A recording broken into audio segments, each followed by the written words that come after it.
എൻ്റെ അഭിപ്രായം. എനിക്ക് തോന്നുന്നത് മമത ഒരു പ്രഷർ ടാക്ടിക്സ് എടുക്കുകയാണ് എന്നുള്ളതാണ്. ഇപ്പോൾ നേരത്തെ പറഞ്ഞ പോലെ ബി ജെ പിയുമായി എൻ ഡി എയുമായി സഹകരിച്ചിട്ടുണ്ട് എങ്കിലും പിന്നീട് കേന്ദ്രത്തിനെതിരെ ഇ ഡിക്കെതിരെയൊക്കെ തെരുവിലിറങ്ങിയ സമരം ചെയ്ത മമതയെ നമ്മൾ കണ്ടിട്ടുണ്ട്. പല വിഷയങ്ങളിലും ബി ജെ പിക്കെതിരെ ഞങ്ങളാണുള്ളത്, തൃണമൂലാണ് നിൽക്കുന്നത് എന്നുള്ള പ്രതികരണം പലപ്പോഴും മമത നടത്തിയിട്ടുണ്ട്. അത് ആ സമരങ്ങളിലൂടെ നമ്മൾ കണ്ടിട്ടുള്ളതാണ്. ഇതിപ്പോൾ യു പി മഹാരാഷ്ട്ര കഴിഞ്ഞാൽ ഏറ്റവും അധികം ലോക്സഭാ സീറ്റുള്ള സ്ഥലമാണ്. അവിടെ സ്വാധീനമുണ്ട്. ആ സ്വാധീനം ഞങ്ങൾക്കാണ് കൂടുതൽ, 48% വോട്ടുണ്ട്. അപ്പോൾ അതിനേക്കാൾ വളരെ താഴെയുള്ള കോൺഗ്രസിന് ഈ ആവശ്യപ്പെടുന്ന അത്രയും സീറ്റ് നൽകേണ്ടതില്ല എന്നൊരു യാഥാർത്ഥ്യം അവരുടെ മുന്നിൽ നിൽക്കുന്നു. അതേസമയം സി പി എമ്മിനോടുള്ള വിരോധം മമതയ്ക്ക് കോൺഗ്രസിനോടുണ്ട് എന്ന് ഞാൻ കരുതുന്നില്ല. അധീർ രഞ്ജൻ ചൗധരി സ്വാഭാവികമായി അവിടുത്തെ സാഹചര്യത്തിൽ അതിരൂക്ഷമായ പ്രതികരണങ്ങൾ നടത്തുകയും പ്രകോപിക്കുകയും ചെയ്യുന്നുണ്ട് മമതയെ.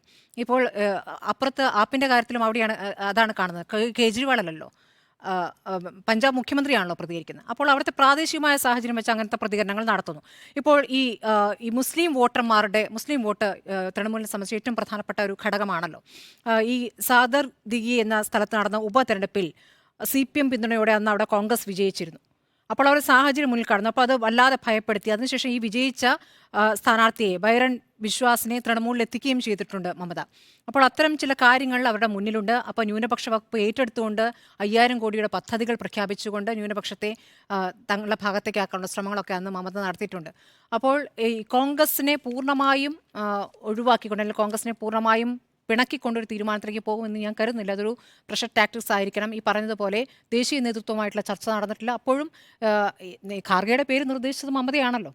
നേരത്തെ നിതീഷിനെ വെട്ടാൻ നോക്കി, പക്ഷേ ഖാർഗെയുടെ പേര് നിർദ്ദേശത്തിൽ വേറെ എന്തെങ്കിലും ലക്ഷ്യങ്ങളുണ്ടെങ്കിലും കോൺഗ്രസ് നേതാവിനെയാണല്ലോ നിർദ്ദേശിച്ചത്.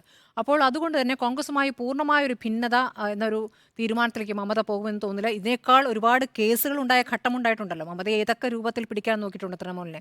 അപ്പോൾ അന്നൊന്നും വഴങ്ങാതിരുന്ന മമത ഇപ്പോൾ ഈ തെരഞ്ഞെടുപ്പിൽ ആ രൂപത്തിൽ ബി ജെ പിയുമായി അടുക്കുമെന്ന് ഞാൻ കരുതുന്നില്ല. ഇത് പ്രഷർ ടാക്ടിക്സ് ആണ്. കോൺഗ്രസിനെ സംബന്ധിച്ച് ഏറ്റവും അധികം സീറ്റുകൾ വിട്ടുകൊടുത്തുകൊണ്ടുള്ള ഒരു ഒത്തുതീർപ്പിലേക്ക് കോൺഗ്രസ് പോകുന്നു എന്നുള്ള കാര്യം അവർ പരസ്യമായി പറഞ്ഞു കഴിഞ്ഞതാണ്. ഇപ്പോൾ 6 എന്നൊക്കെ പറയുന്നത് Adhir Ranjan ചൗധരിയാണ്.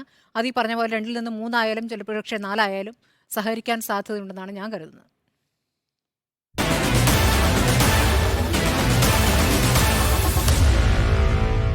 Meet the editors.